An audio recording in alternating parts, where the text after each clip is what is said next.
Words cannot say how much I love and appreciate John Carpenter as a filmmaker. John Carpenter is one of my all-time favorite directors, and Halloween is the movie of movies. This is the template of what the perfect horror movie should be, of what the perfect slasher movie should be. Yes, Psycho and Peeping Tom laid the groundwork, and yes, some would consider Texas Chainsaw Massacre to be the forerunner of a slasher film. But to me, Halloween is the epitome of the slasher movie. It is the movie that gave us that faceless killer whose only motivation is to wreak havoc. He has no motivation for what he does. He's just the embodiment of pure, unadulterated evil. Halloween. John Carpenter's Halloween. That opening, just the opening prologue alone sucks you right in. The opening titles alone sucks you right in with the iconic music, that doo doo doo doo doo doo doo doo doo. Some of the best music in the history of horror is the Halloween music. That iconic Halloween theme, which you know what it is. Even if you've never seen a Halloween movie before, once you hear that, you know that's Halloween. That's Michael Myers. Come on. Now, the opening prologue of this movie is spectacular. John Carpenter. This movie is like a lost Hitchcock film. It's very Hitchcock inspired in its directing, in its pacing. Like, this is a slow burn horror movie, but it moves at such a nice brisk pace that you would never notice. You would never notice that it's a slow burn horror movie, because you're sucked right in from the directing, from the writing, from the performances. Like I said, that opening prologue where you have the establishing shot of the house, and you have a POV shot, and then you see a knife just stabbing this innocent girl after she just got done, with her boyfriend. And then the camera pulls back, and it's revealed that it's just a little kid, a little 6-year-old boy with a bloody knife in his hand, just committed a heinous act of murder. We don't know why, and we never will know why, and we don't need to know why. All we know is that this little boy would grow up to be one of the most notorious, infamous slashers in history, Michael Myers. Of course, 15 years pass. He comes back to Haddonfield to wreak more havoc. Goes to his ancestral home, back to his home, and stalks this girl named Laurie Strode. We don't know why he's targeting her. We don't know why he's enamored with her, why he wants her. We just know that he's after her. He's gonna keep coming after her. Even though she has 2 other friends, they don't matter. Michael just wants Laurie. He wants Laurie, and he will stop at nothing to get Laurie.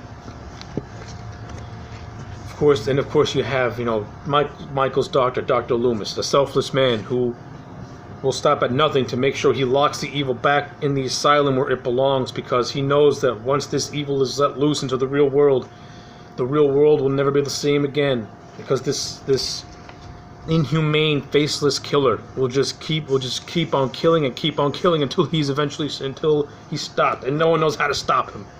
It's great. The storytelling in this movie is so simple. It's just so simple, so captivating, and the writing is so strong, and the acting is so genuine.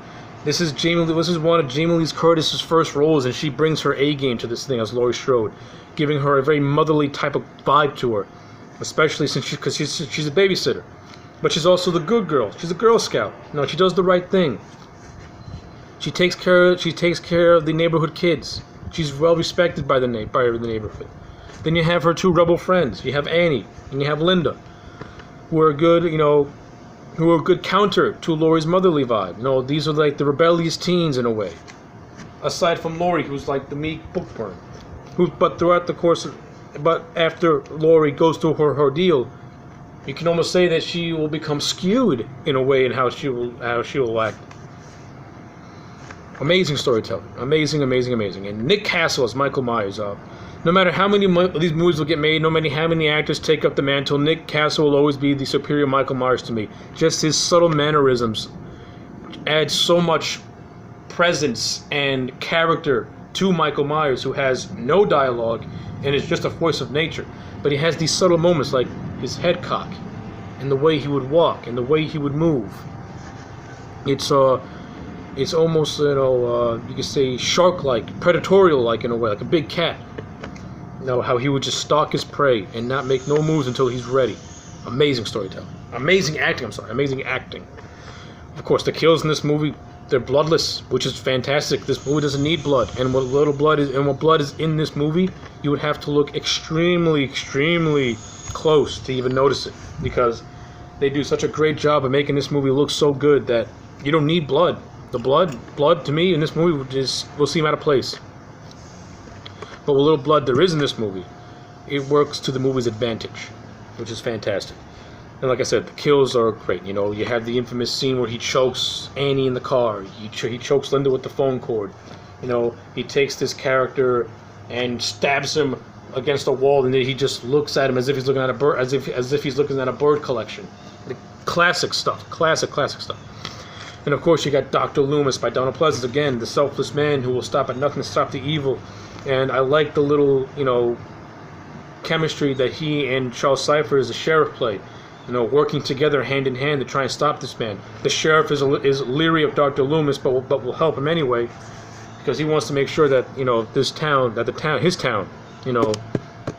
has no shenanigans. And of course, Loomis and Brackett are in for a wicked surprise as they find out that the town of Haddonfield, Illinois, will forever be changed by the actions of Michael Myers in this film, and the lives he's taken, and the life he almost took of Laurie Strode, chasing her and having in well-directed scenes by John Carpenter with beautiful cinematography by Dean Cundy. And of course, we get the iconic final shot of Michael just being shot 6 times, falling off the balcony, Loomis walking up, looking down, seeing that Michael is not there on the ground, and Loomis giving that look of, I knew this would happen. Beautiful, beautiful, beautiful. Dialogue was not, and it was so good is that the last piece of dialogue in this movie was when Laurie asked Donald Pleasence, "What's the boogeyman?" And Donald Pleasence replies, "As a matter of fact, that was." And then he walks to the balcony, looks down, sees Michael's gone, and then there's no dialogue. It's all facial expressions, and it was fantastic. Donald Pleasence is a Marvel actor. This franchise was very lucky to have a Donald Pleasence be in it for as long as he was, because it's sorely needed. Because as the later films would show, it would sorely need a Donald Pleasence to even be considered watchable for a lot of them. But this first movie uses Donald Pleasence loses the character of Dr. Loomis to his advantage. It uses Laurie Strode to its advantage. She may come across as someone who's running all the time, but she does fight back. She does get a couple licks in. She stabs Michael with a needle thread. She stabs Michael with a hanger. You got those classic scenes where Michael just, sits up a la Frankenstein. You got those scenes where he's walking very slow-like, a precursor to Terminator in a way, with the slow movement. It's classic, good, awesome stuff. I can't praise this movie enough. And I'm not going to praise it enough because this review will keep going forever. So, at the end of the day, Halloween is a solid 10 out of 10. John Carpenter, amazing direction. Dean Cundy, amazing cinematography. The acting all across the board is top-notch and fantastic. The writing is on point and solid and simple. The music is iconic and stays with you and will never leave you. Halloween is the perfect horror movie. Deserves all the accolades it's gotten over the years, and will deserve all the accolades it'll get in its going forward. And Halloween also gives us something that we should all live by. When Sheriff Brackett utters these words: "Everybody's entitled to one good scare."